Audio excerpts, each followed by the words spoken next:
अरे दोस्तों देखिए यहाँ पे प्रश्नावली 1.1 का क्वेश्चन नंबर सेकंड देखिए क्या कह रहा है दर्शाइए कि कोई भी धनात्मक विषम पूर्णांक 6q+1 या 6q+3 या 6q+5 के रूप का होता है जब q कोई पूर्णांक है। अब देखिए जब इस टाइप का क्वेश्चन आ जाता है तो बच्चों को क्या हो जाता है, दिक्कत हो जाती है कैसे इसको हल किया जाए।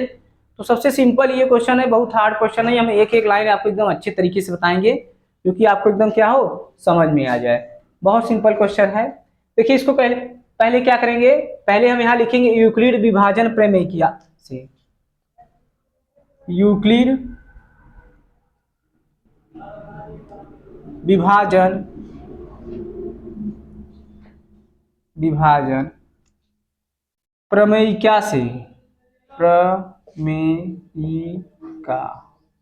प्रमेयिका से इसका जब हमें प्रयोग पता होगा कि ये चीज होता क्या है तभी तो आएगा आपका। अभी स्टार्टिंग में ही बताए थे एल्गोरिथम या प्रेमिका एक ही होता है। ए बराबर होता है ए बराबर BQ+R BQ+R।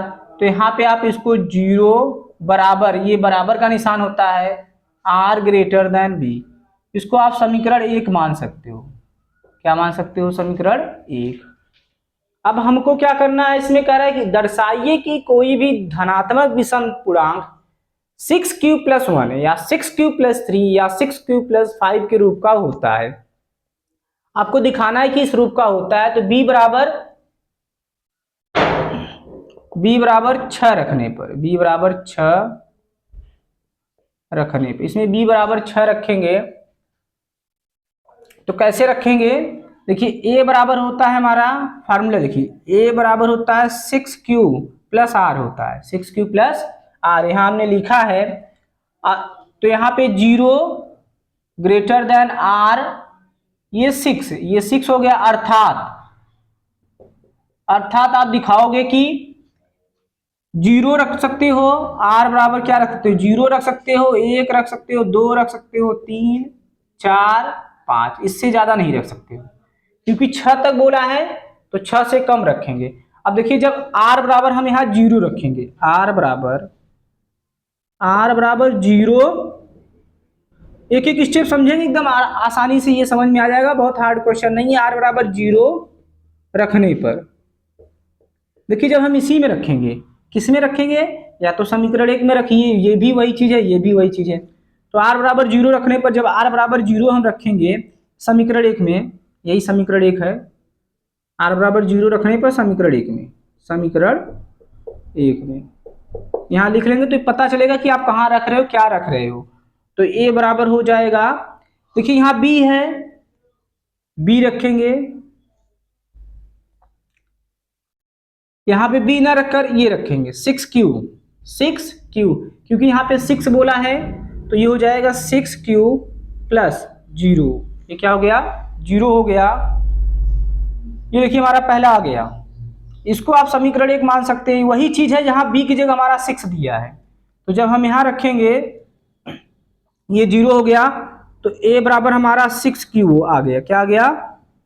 6q आ गया, जो कि 6q दो से क्या है, भाज्य है। दो से 6q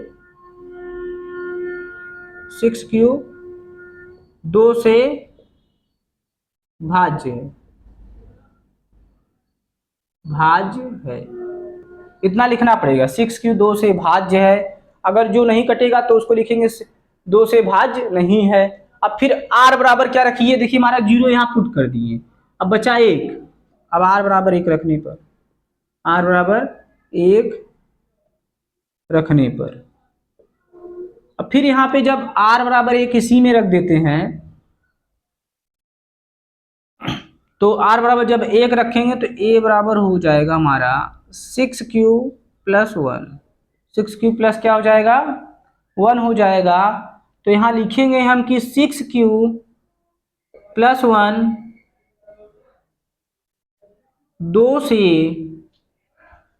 से विभाज्य नहीं है, दो से विभाज्य नहीं है। अब फिर क्या रखेंगे, एक हो गया। अब r बराबर दो रखेंगे, r बराबर 2 रखने पर, जब हम r बराबर 2 रखेंगे, r बराबर 2 रखेंगे तो ये हमारा क्या हो जाएगा,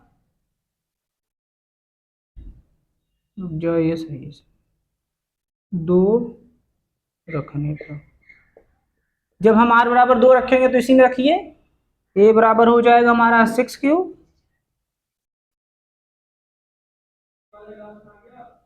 तो आप इधर इसको राइट कर सकते हैं, यहाँ पे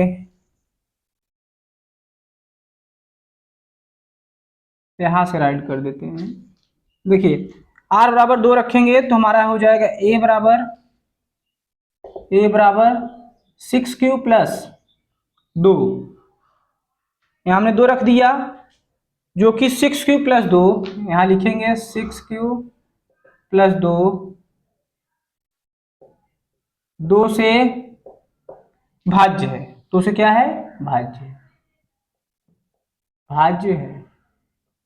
अब देखिए कुछ करना नहीं है, एक स्टेप आपको पता हो गया, बस ऐसे रखते चले जाइए।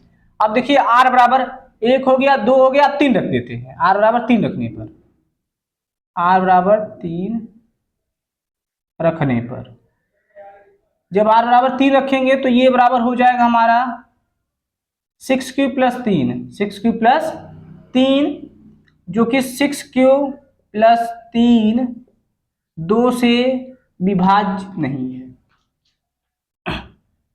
2 से विभाज्य नहीं है, नहीं है, इसमें लिखना थोड़ा ज्यादा है। अब फिर r बराबर 4 रखने पर, r बराबर 4 रखने पर, जब r बराबर 4 रखेंगे तो ये बराबर हो जाएगा हमारा 6 क्यूब प्लस 4, 6 क्यूब प्लस 4, जो 6 क्यूब प्लस 4 है वो क्या हो जाएगा, 2 से विभाज्य है, 6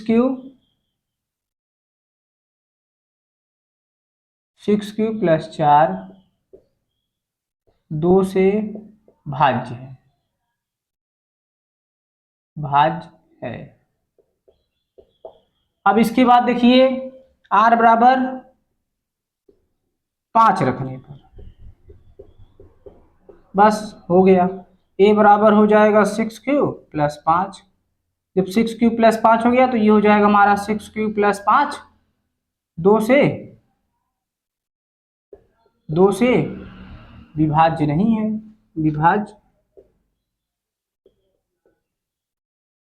विभाज्य नहीं है।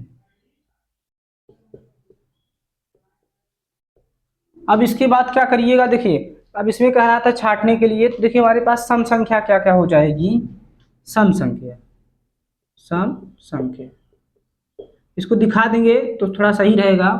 देखिए हमारे पास सम संख्या एक ये हो गई, कहाँ गया, ये 6 क्यू हो गया, एक ये हो गया हमारे पास सम संख्या, एक हमारे पास सम संख्या हो जाएगी ये 6 क्यू प्लस 2, एक हमारे पास हो जाएगा 6 क्यू प्लस 4, 6 क्यू प्लस 4, ये हमारे पास सम संख्या हो गई। सम पूर्णांक भी लिख सकते हैं आप, यहाँ संख्या की जगह पूर्णांक है ये।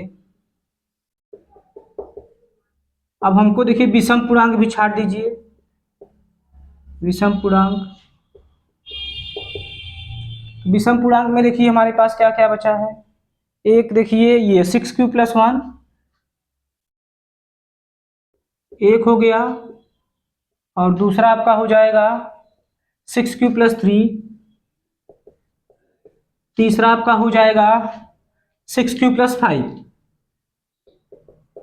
जो कह रहा था इसके रूप का है। देखिए कह रहा था दर्शाइए कि कोई भी धनात्मक विषम पूर्णांक, देखिए विषम पूर्णांक 6 Q plus 1, 6 Q plus 3, 6 Q plus 5 के रूप का होता है, जहाँ क्यू कोई पूर्णांक है, देखिए होता है कि नहीं होता है, होता है ना, यहाँ मिल गया कि नहीं सब तीनों, तो ये हमारा क्या आ गया, आंसर आ गया। देखिए थोड़ा क्वेश्चन बड़ा है, अगर आप यहाँ से बस स्टेप, बस ये पहला लाइन अगर आपको याद है या तो इसको 2 बार 3 बार करेंगे तो आ जाएगा, बस यही वैल्यू आप इसी में पुट करते चले जाए, रखते चले जाएंगे, एक एक स्टेप आराम से एकदम हल हो जाएगा।